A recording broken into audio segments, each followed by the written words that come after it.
Hey y'all, welcome back to my channel, Journey to Happiness, and if you're new here, welcome to my channel. I would love for you to like, comment, subscribe, and also hit the notification bell. That way you'll be notified every time I upload a new video. So I know it's been a little while since I've uploaded a video. I think about 2 weeks, but I've been going through some personal stuff and whatnot, but I'm back. So yeah, I remember I think a month ago or so, someone left a comment asking, can I do a video about tips on being an agency CNA? So I guess this video would be for somebody that's thinking about becoming an agency CNA or just starting out with being an agency CNA. I have been working through an agency for a year now, a little over a year now actually. So yeah, I'm going to get right into the video. So the first tip I have is to bring your own vital sign equipment. So bring your own thermometer. That's ink on here. I don't know how it got on there, but that's ink. So, and I got my own blood pressure cuff thing, and I have my own O2 stat. And also I bring my own scissors because you never know when I need to open something or whatever, and you know, scissors just make it easier. And I say that because when you work through agency, and this tip can be used even if you're not working through agency, I think, but especially when you're working through agency, you might be sent to some places that do not have the best vital sign equipment. It might be like worn out because it's been used over the years, and it might not work properly, or it might work very slowly. Or, you know, sometimes it can be hard. The nurse wants you to get vital signs, and you're looking for the vital sign machine and stuff. You don't know where nothing's at, or the other CNAs are using it, or another nurse is using it, so it can be hard to find. So I just prefer bringing my own stuff. Now this is a choice.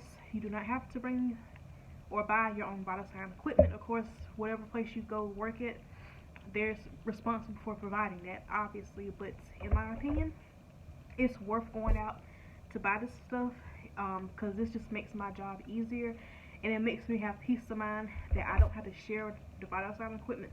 So if the nurse is like, hey, can you get these blood pressures or whatever, or if I see I have a lot of vital signs to get, I can just grab my stuff and get it. I don't have to share with nobody. It's mine. And I was just putting your name on it. I didn't yet, but put your name or your initials on your stuff too. So yeah, that helped me out a lot. It makes my job easier knowing I have my own vital sign equipment, and I don't have to go looking for it and all that stuff. So, excuse me, y'all.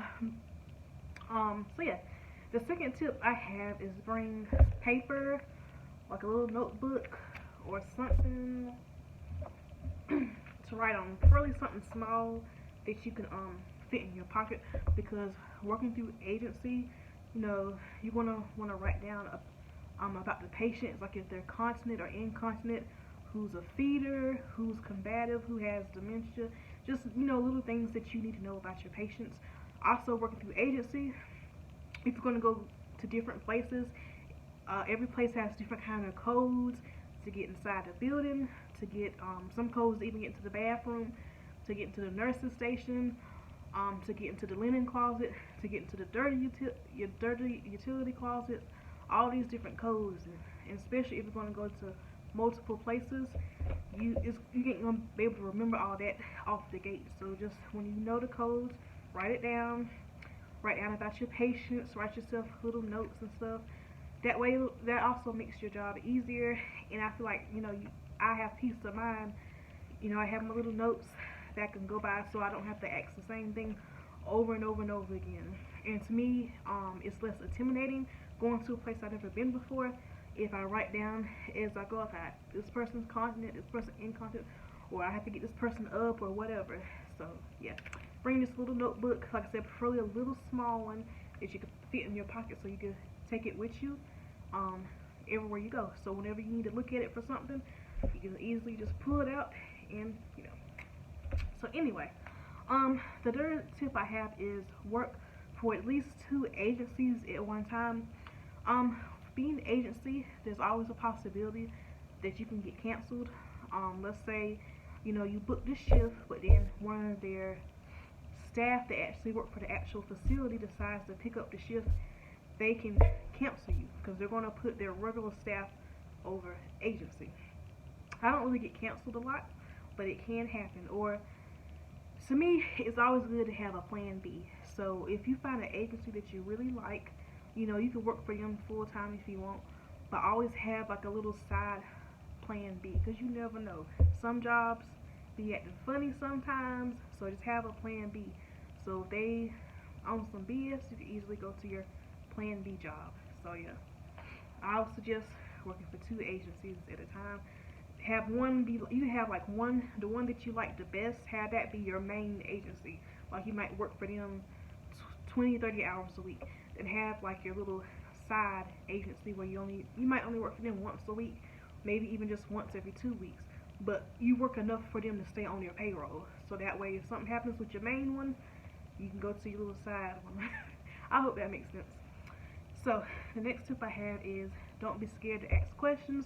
That might be obvious, but if you're like me, I like working independently. I think I'm what you call an introvert. I prefer working by myself. I don't really like asking a bunch of questions. But if you work through an agency, I don't think it's possible to not ask questions. You know, you're gonna have to ask about the patients, especially patients that you've never took care of before. You're gonna have to ask about the status, who's a feeder, who's this, who's that. You have to. You're gonna have to ask where stuff is at. You know, so don't be scared to ask questions.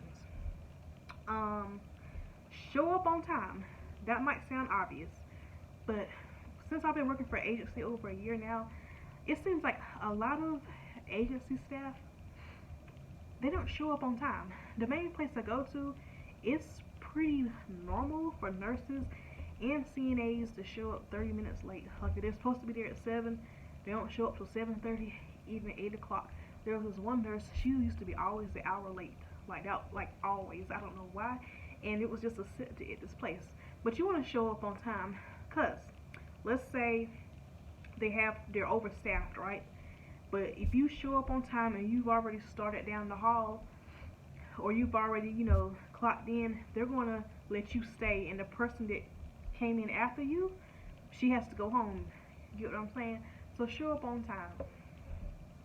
And the next one I have is, if you find a facility that you really like, I would suggest staying at that facility and just work there as much as you can.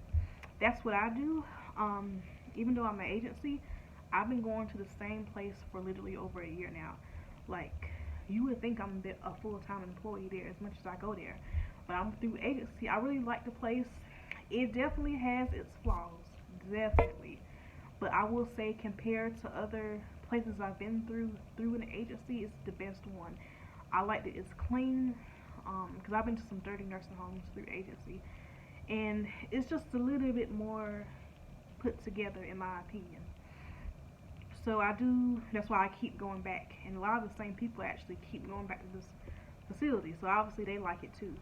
So if you find a place that you like, and just know, if you're through agency, no place, even if you're not through agency, no place is going to be perfect. It's going to have its flaws. But if you find a place that you like above all the rest of them, I would stick to that place. That's what I've done, and I've worked there so much that I'm comfortable with the residents. I know their routine. That's the only reason I even work first there. I used to say I would never work first at a nursing home, but now I'm doing it, y'all. I know their routine. I know where everything is at. I know how to chart. I can chart very fast now. I know the charting system. It's like I might as well damn near be an employee there, because I pretty much know just as much as their regular employees, because I work there so much. The residents know me. They know me by my name. So I really feel comfortable there. So yeah, if you find a place that you like above the rest of them, just keep working there. You know. And yeah, those are all my tips for my new agency CNAs. Comment below if you have any questions about being a agency CNA, and I will gladly answer them. So once again, don't forget to like, comment, subscribe, and I'll see y'all in my next video. Bye.